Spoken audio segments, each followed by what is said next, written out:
Hello everyone, welcome back to my channel. If you're new here, my name is Carla and I like all things stationery.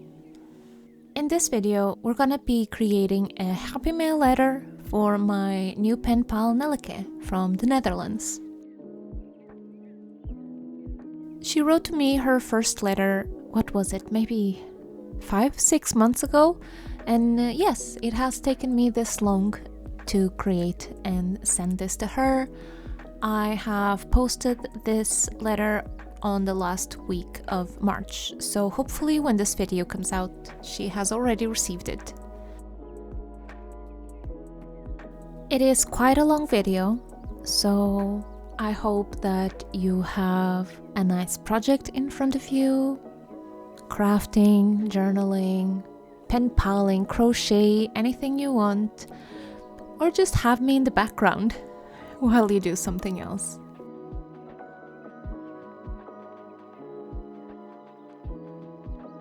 In this video, I'm gonna go through my thoughts of what I created, the theme and how I thought of it, and also, as usual, a little bit of a life update.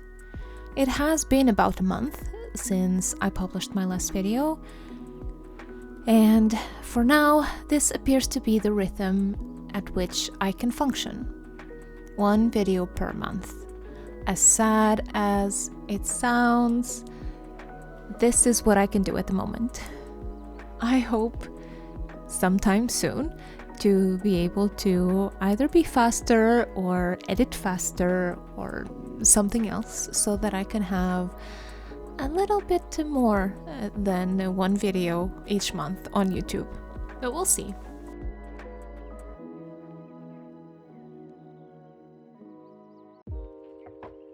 Anyway, continuing with this year's intention to decrease the amount of things I have without actually throwing them away or recycling them or something, I've decided it was time to use some of the pages from these brochures or books I got from a Swedish palace that I visited, what was it, 3 years ago? 2 years ago? I got them because I thought that they had very interesting pictures. I really liked the style and I wanted to use them in a creation or two, but never got to. So this is how I decided what type of papers I wanted to use. And as you can see, one of the iconic things about this palace is their library. And they have quite a lot of photos of books and the library itself and other really beautiful spots. So I wanted to make a type of bookish, vintage theme inspired mail. So this was the theme of this happy mail. As usually, I start with the envelope and I selected this very nice photo of a book in a beautiful disc.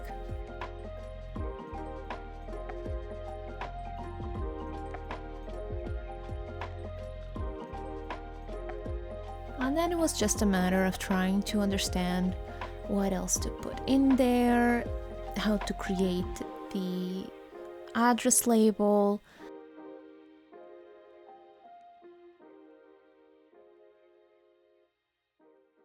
Obviously, I want to include some stickers, so I pulled out this collection from Bujo that we got during one of her patron reward months.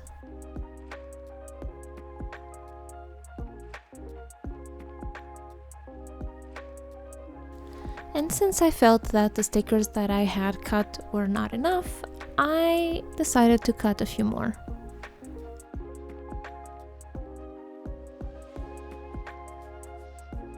For this, I usually print things on sticker paper and then I used the backing of an old sticker paper sheet to cut everything. This way I don't have to worry about ruining many sticker sheets. I just use one for everything.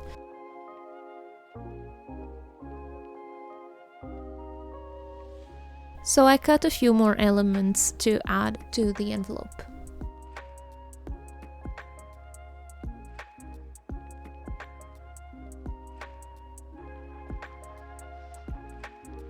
And this is it. I was quite happy with the end result. It's very minimal and simple, and I think it looks great.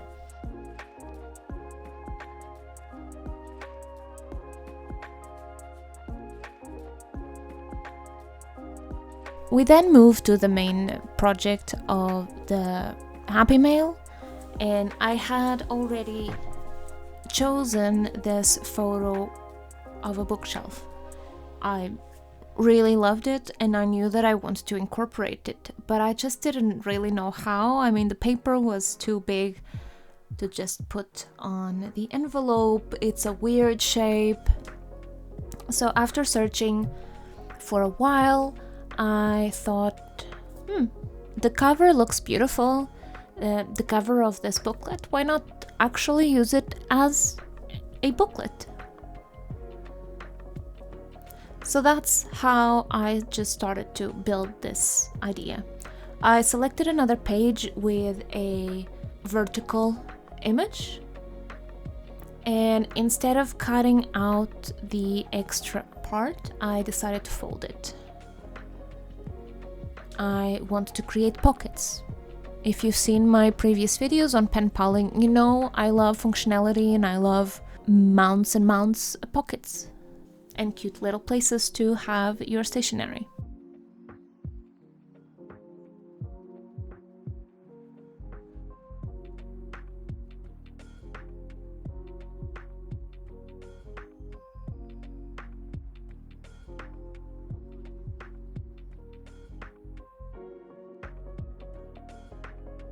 I constantly get back to this books image, trying to figure out how to include it in this project.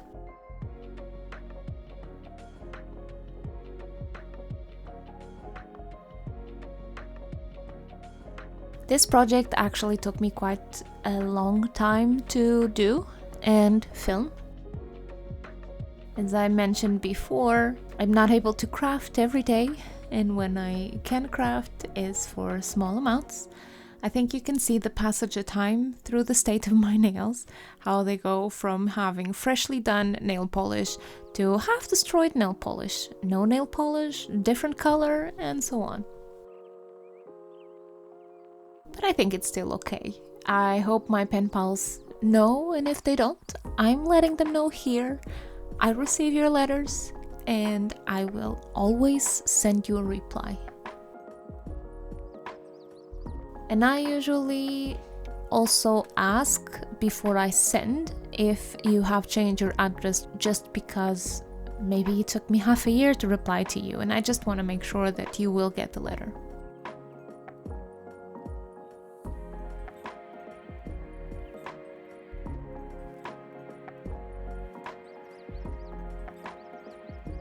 And now we have a little visit from Begemot the cat, here to keep me company for a little while.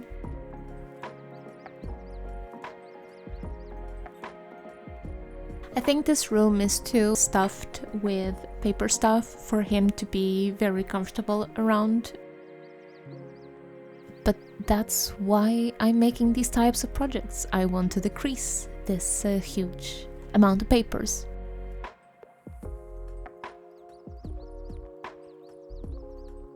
Anyway, going back to the project, I decided to just use this image as it is, and I would fold the excess of the paper on the seam but not cutting it. So when you open it up, you would still have the full bookshelf image.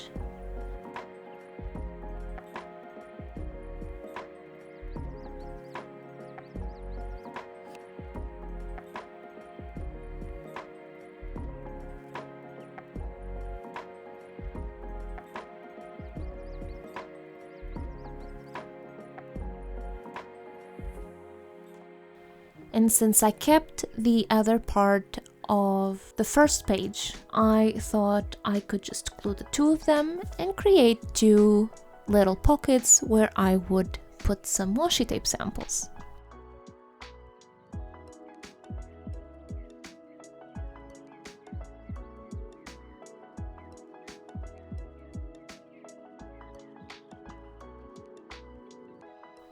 Now we come into an issue.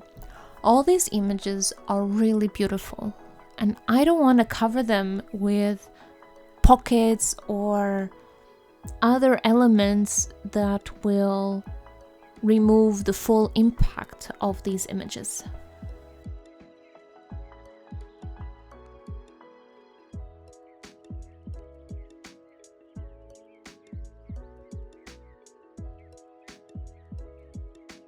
So my thoughts here for the bookshelf was if I would have a page at the back of this that would act as the backing of the pocket, I could create some cuts on this bookshelf photo to act as two little pockets.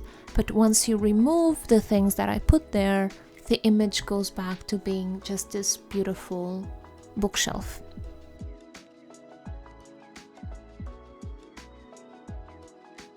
I hope this makes sense as you watch the video.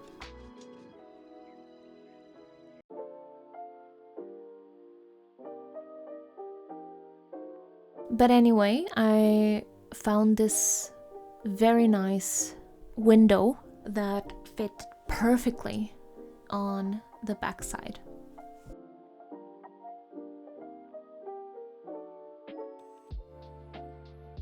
And here I am, just gluing it up.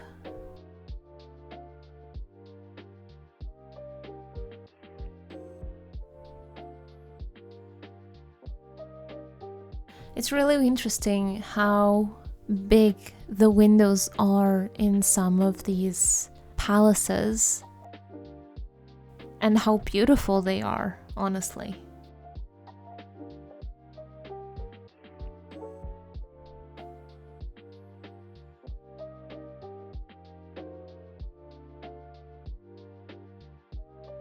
So now that we have the number of pages okay-ish, I didn't want to make too big of a project. I needed to think how to bind it together.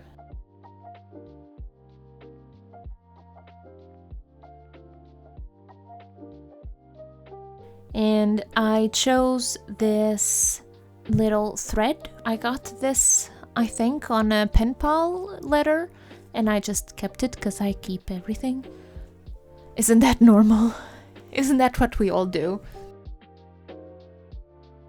I am removing just this shiny brown thread since that matches the project quite nicely. And then I thought that instead of having just one hole, because that would be the most common way of binding things when you have a signature, then it's one signature and you perforate it in the middle to bind it. But in this case, you would have to consider that you have, hypothetically, two signatures together, so you can just bind one of them. So I thought if I had double holes along the spine, and that's what you're seeing me do here, then on the outer side I would be able to create these very hopefully nice horizontal lines of thread, and on the inside they would be vertical.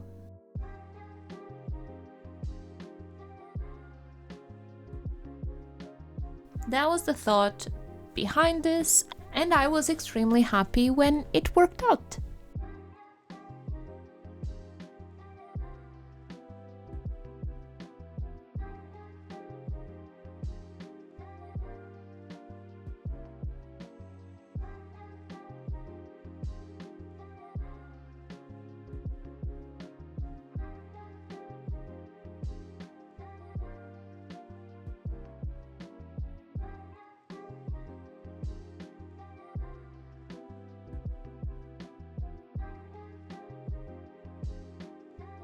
I did have some issues tying up the final knot. I realized too late that I should have kept it actually closer to the middle point so that I could use it to wrap around the cord and create some tension. But since I didn't want to redo this, I just improvised on trying to tighten these cords.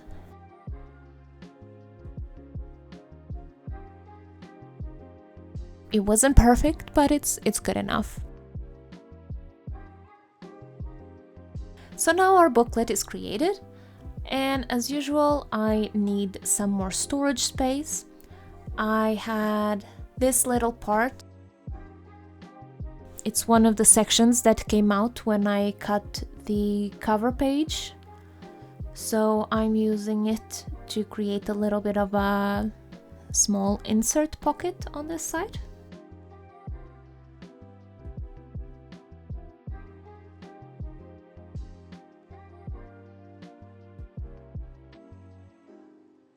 And now I'm just flipping through, trying to understand what to do. As you probably know by now, I'm not so good at decorating, so I didn't really know what to put here. And I decided to use the stamp that I got in one of these Your Creative Studio stationery boxes. It had this very nice owl on a book. I thought it matched the theme.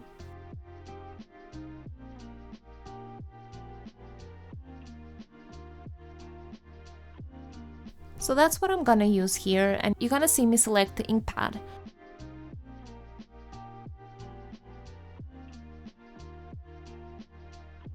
My choices for this was black or this kind of shimmery, shiny brown, and I chose the brown.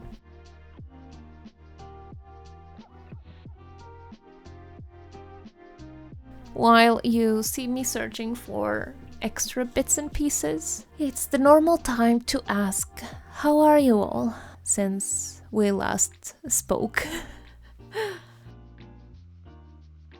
As I said, it has been about a month since I published the last video. Things have been quite interesting here, let's put it like that. We've been on a sort of roller coaster with trying to find a new apartment. You may have heard me talking before. We have been searching for a bigger apartment for rental for about 2 years, 2.5 years. And in Sweden, to rent an apartment with a first-hand contract, it's usually through a queue system. I don't know if you know this. Basically, you sign up for a queue. Each day you are on this line, you get 1 point. The person with the highest amount of points that applies for an apartment usually gets the chance to sign a contract. The issue is that before, people could actually sign up their kids when they were young. So if you would sign up your child when they were a few years old or maybe 1 year old, by the time they were 18 or 19, they had accumulated 18, 19 years in the queue in points. And as a foreigner, when you arrive to Sweden, you start from 0, obviously. I think they have changed the rules now, so that's not allowed anymore, but we are still competing with people who sign up their children to the queues. Anyway, long story short, in Stockholm area, the average time on a queue to get an apartment in a reasonable area is perhaps 15 years, 10 to 15 years. And if you want it in a good area of Stockholm, then it's more about 25 to 30 years of waiting in a queue system, which makes things really complicated. There are, of course, other smaller queues. We got our apartment through a separate company. but this usually signifies that the apartments they are offering are somewhere in the outskirts of Stockholm, which is where we live now. But in any case, when you get an apartment through this specific company, you basically lose all your points and you start from zero again. So I think I have now about 4 years in queue in this specific one. And we have been trying to apply for all the 2-bedroom apartments in our area, and we have not been lucky so far. But since we now have a kid, we really want a bigger apartment to be able to offer him a room when he's ready to have a room, and for us to have a little bit more space. I don't know if I'm gonna have to work from home once I start working 100%, and the way that we currently live, that's just not possible because I don't have an office space. There is no way for me to work in a room where my son is not.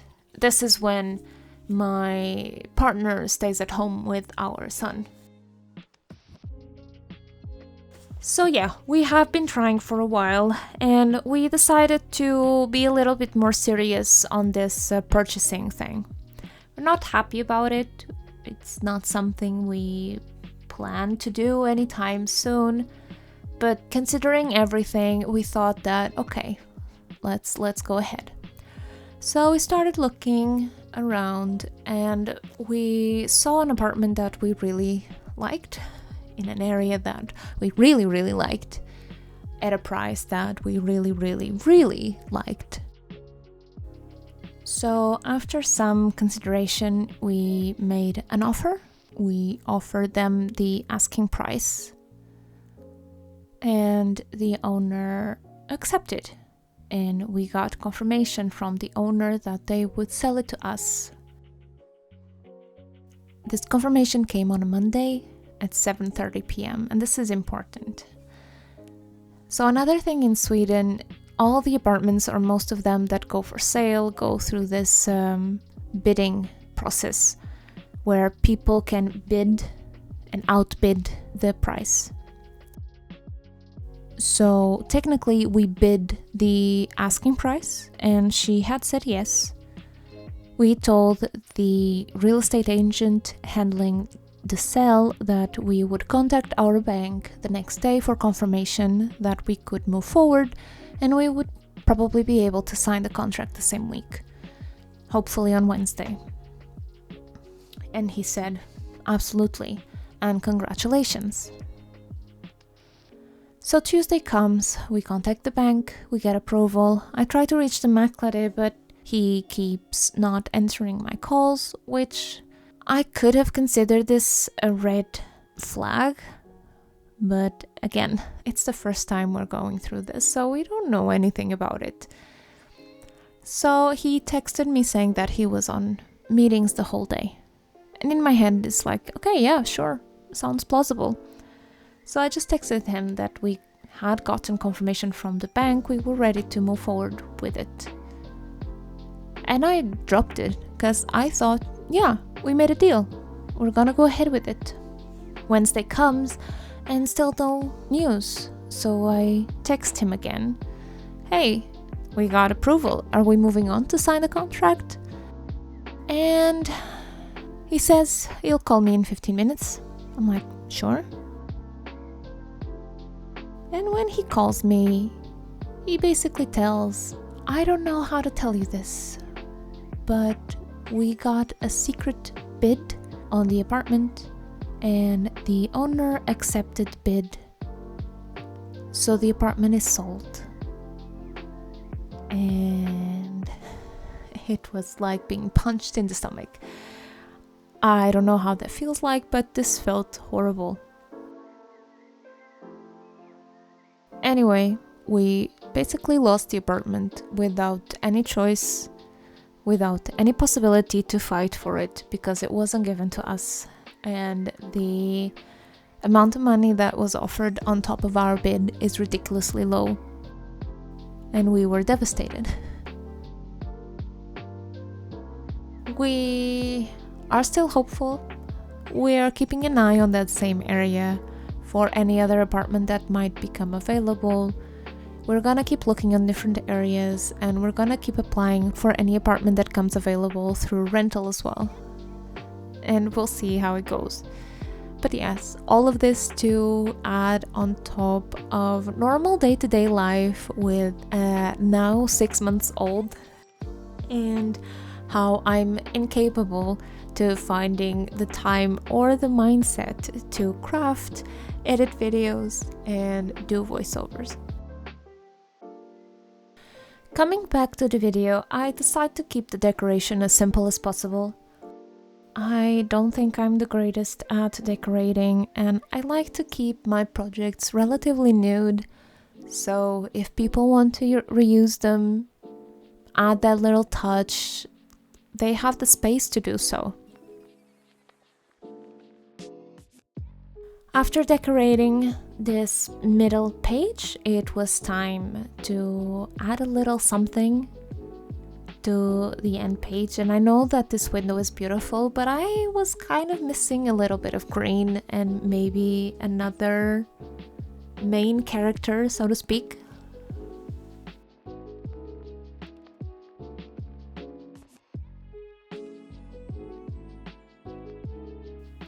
And this is it. I've completed this pocket book. You can now see all the different places to add stationery and goodies and how it turned out. I think what I like the most is that all the images are so beautiful that I don't have to decorate it. Just keeping it simple. Then, as usually, I realized that some of the things I want to send won't really work well just by placing them in those slots that I made. So I'm just grabbing 2 small envelopes and I'm decorating them with some vintage style papers and labels. It's actually the second time that this happens, that I finish a project and at the end of it I realize that the pockets I created are not optimal to hold the things I want to send. And it can be a little bit annoying, but the way I think of it is I made these small envelopes when I first started to collect postage stamps, and at the time I didn't have the specific acid-free envelopes to store them while I was organizing them. So I made a bunch of random tiny envelopes. Eventually I did buy the acid-free envelopes that are more appropriate to store postage stamps, meaning that I ended up with a few dozens of these handmade envelopes that I made with different types of papers, some magazine pages, and other things. And I find that this is a really great opportunity for me to finally use them. I think I'm considering even one of the next few Penpal projects to be just about small envelopes and using them. Again, my theme this year is to use as many of my own things as possible and try to minimize my collection of papers. I'm reaching the point again where I really want to buy new things. I want to also have some PET tapes or PET tapes or what you call them. I don't have any at this moment. I want to have a few, and I want those beautiful holographic stickers, and I want to order things from Journal Say and Craftly Year and all those nice shops. But I look around me and I have so much space occupied with all the vintage papers and things that I've collected throughout these last 5 years that I know I cannot buy anything new unless I reduce the amount of things I have by at least half of it.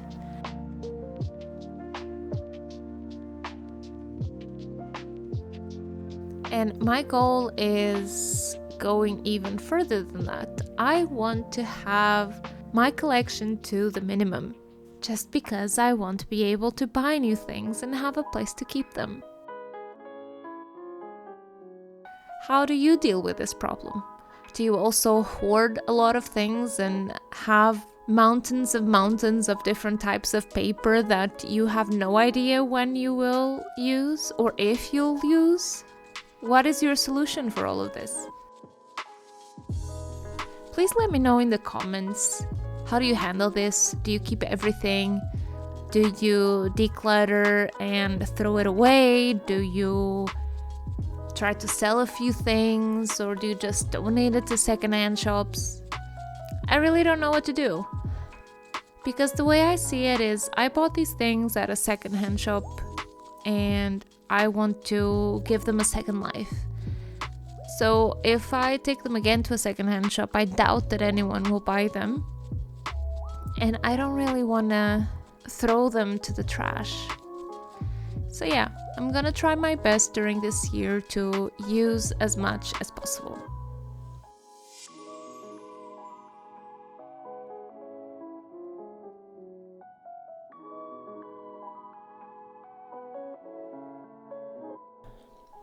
Okay, now all the elements are done. It's time for the fun part, adding all the goodies.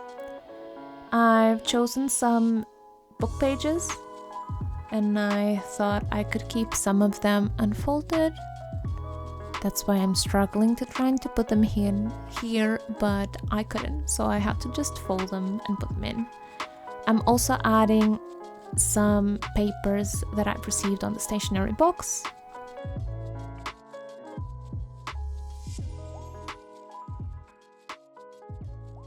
And I collected a few stickers into a small sticker sheet to send.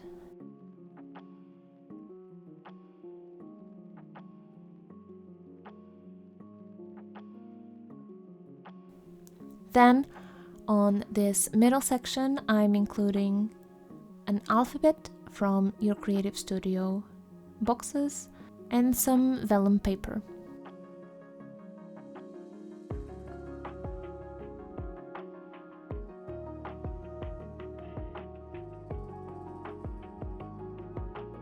Moving on to the two slots in the bookshelf, we start with some paper die cuts. These are from several places. Both the stationery box I received, some printables I got.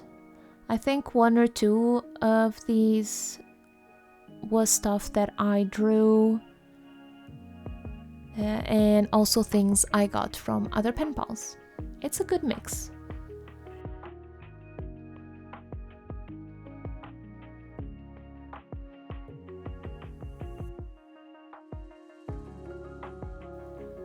And then on the second envelope, I just added a few loose stickers and sticker flakes, also several themes. And it was a good place to add these tiny stickers, also from your Creative Studio stationery box.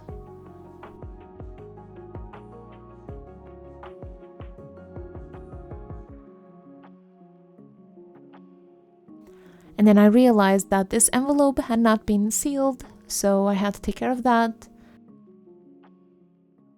And you're gonna see that the glue is not perfectly dry yet, but I really needed to just put them in.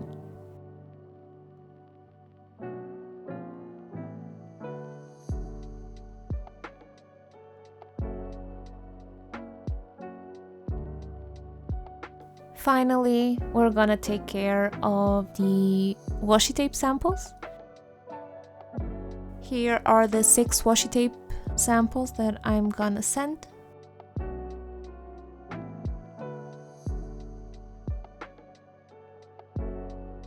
This is one of my favorite things to send, I think, washi tape samples. And I really like when I'm able to finish a roll of washi tape. because it means I can buy a new one.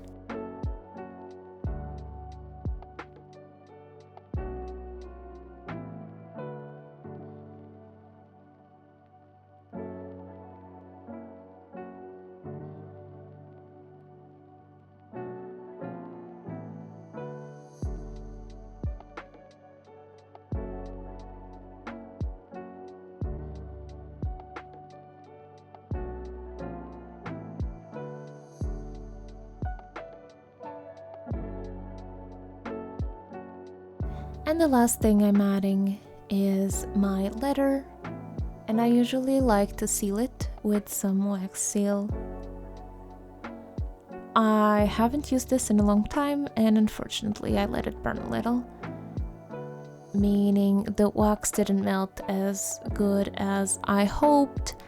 And one thing I didn't count on is that the wax got stuck on this type of paper, and it was actually very hard to remove it. That's why the seal itself got a little bit meh.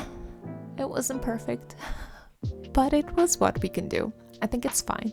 It's fine when things are not perfect. And this is it. As usual, I hope you enjoyed this video. Have a good day. See you next time. Bye!